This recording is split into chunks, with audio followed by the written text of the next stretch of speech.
Hi everybody, so this is our second poem in our unit. We will be doing notes today and then we will read the poem tomorrow. Oh, sorry, that was my fault. Okay, so we are starting our new poem, Over Oranges by Gary Soto. Just some background information on Gary. He was born in Fresno, California in 1952 to a working class Mexican-American family. His parents were actually immigrants from Mexico, and they came to the United States, and they worked as laborers in Southern California, I do believe. Gary also worked as a laborer on farms when he was younger. And he was not a very serious student, but discovered his love for poetry in his later years of high school, and he later went on to study poetry and English in college, and he went to two different ones. So if that's any indication about how he turned his apathy for learning around, I don't know what is. He focuses a lot of his writing on Mexican-American culture, their struggles in the U.S. He draws from a lot of his own personal experiences and puts those in his writing. He is most well known for writing for and about children and young adults. Gary has not only written poetry, but he also writes short stories. I think he has a couple of children's books that he has published. So he is a very versatile writer. And he is such a good writer that he has received several awards, including the United States Award, Discovery Award, Levinson Award, and was nominated for more, including the Pulitzer Prize and I think one other pretty big one. So that's pretty cool. Guys, I know this is a lot, so I'm going to go ahead and shorten this for you.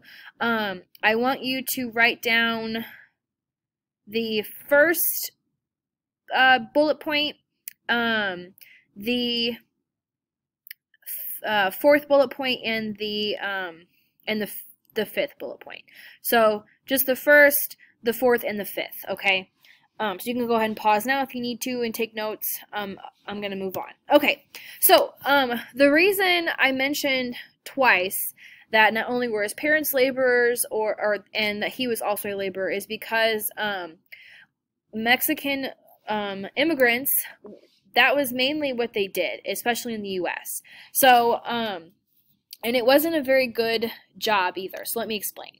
So, many laborers, like I said, were immigrants from Mexico who would find work in Southern California and Texas and any other bordering states down in the South, in fruit farms and in fields. I know in Texas there's a lot of cotton picking. California is more known for fruits like oranges and other kind of more tropical fruits that grow in that type of environment. So a lot of these people would come over to find work in the U.S. and they would end up working in these fields. And this was especially true after World War II because it left a lot of farmers really desperate for cheap labor because they had so much going on as far as feeding not only the nation but all the men that are, you know, across seas fighting in the war. So they had to send all their rations that way. So they had their work cut out for them. So they were desperate for cheap labor. So they went to the U.S. government, and the U.S. government struck a deal with Mexico to encourage a lot of Mexican citizens to come over to the border and work for the U.S., especially in these farming communities. So unfortunately, though, the work was really terrible. Farmers knew that they could get away with not paying the laborers a lot of money because a lot of the times these people would come over illegally. And they couldn't find jobs doing anything else really, so they could, so farmers knew they could get away with paying them less than minimum wage.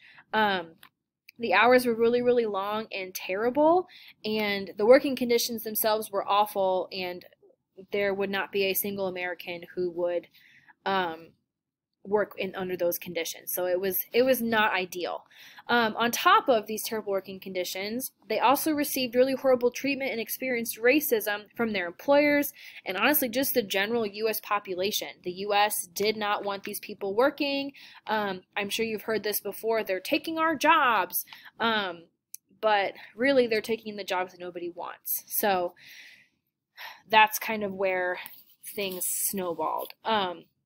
Another thing I want to add to this is they also didn't have like really permanent sleeping arrangements or even houses.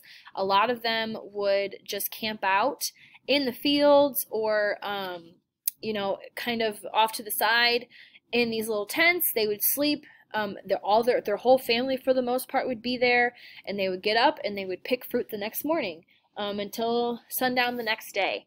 I know how terrible this sounds, but my grandma actually grew up on a cherry farm in Michigan, and she said that she remembers playing with a lot of the little girls that had immigrated from Mexico with their families while their parents were in the fields picking the cherries. So just an understanding, or another kind of connection there of what it looked like. So some themes that we're going to be seeing in Oranges. This is in fact a love poem, and this will be really focusing on like the innocent love. The main characters are around your guys' age, and really we're going to be focusing on how to express love in different ways and how to explain it. We're going to be talking about sacrifice. So basically, love is to sacrifice, meaning you're always going to have to give something in a relationship if you love that person. Kindness, and the idea that kindness can come from anyone. And poverty, with the idea that a little bit can go a long way. And these will all obviously make more sense when we start reading.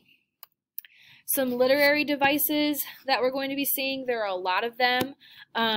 We have similes, and we already know what those are, comparisons using like or as. There's going to be a lot of imagery again in this poem. We're really going to be focusing on tone, which is the attitude of the author towards a specific subject. So the tone of the poem, we're going to be talking about that. Juxtaposition, which I know should be, or not I know, but I think would be a new one for you. And juxtaposition is when two things, like two totally opposite things, are being compared to highlight what makes them different. So for example, I would hope that at least most of you know the yin and yang symbol. It's that the circle with the black and white kind of weird pieces that connect, and what yin and yang is the negative and the positive balance in things. And so those two are obviously complete opposites, negative and positive. But the juxtaposition is comparing them to show what makes them different, if that makes sense. And we're going to talk about what that means more as we get into the poem. So don't fret just yet if you don't understand. And finally, some poetic devices. So again, this poem is a blank verse poem, which again is it has a set meter but no rhyme scheme or stanza organization. We're going to be looking at some assonance, which is repetition of vowel sounds. And then enjambment, which is when a sentence continues without stopping beyond the end of a line of poetry. And I will point this and assonance out to you, obviously, as we read the poem.